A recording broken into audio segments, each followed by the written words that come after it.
मराठा आरक्षण याचिकाकर्ते निवडणूक लढण्यावर ठाम आहेत। विनोद पाटील 2 दिवसांमध्ये उमेदवारी अर्ज भरणार असल्याची माहिती आहे। विनोद पाटील रिंगणात उतरल्यास शिवसेनेची कोंडी होणार का असा सवाल उपस्थित होतोय। तर मराठा आरक्षण याचिकाकर्ते निवडणूक लढण्यावर ठाम आहेत। विनोद पाटील हे निवडणूक लढण्यासाठी इच्छुक आहेत। त्यांनी वारंवार आपली इच्छा बोलून दाखवलेली आहे आणि आता ते 2 दिवसांमध्ये उमेदवारी अर्ज भरणार असल्याची माहिती सुद्धा समोर येते। पण विनोद पाटील हे जर रिंगणात उतरले तर शिवसेनेची कोंडी होण्याची शक्यता वर्तवली जाते।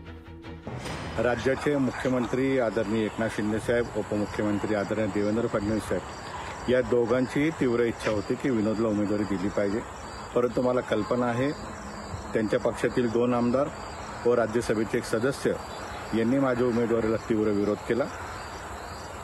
का केला ते त्यांना त्यांचं माहिती। परंतु प्रश्न असा आहे की ज्यावेळेस छत्रपती संभाजीनगरच्या जनतेने आग्र्याच्या शिवजयंती साजरी करत असताना सत्कार समारात मला आग्रह धरला की विनोद विकासासाठी तुम्ही निवडणूक लढली पाहिजे, त्या मतावर मी आज ठाम आहे। मी पुन्हा एकदा जनतेत जाईल, सर्वांशी चर्चा करेन आणि जो निर्णय होईल तो मी आपल्या सर्वांना कळेल। परंतु एवढं मात्र निश्चित आहे, मी कालही सांगत होतो, आजही सांगतो, छत्रपती संभाजीनगर लोकसभेच्या विजयाचं गणित माझ्याकडे आहे।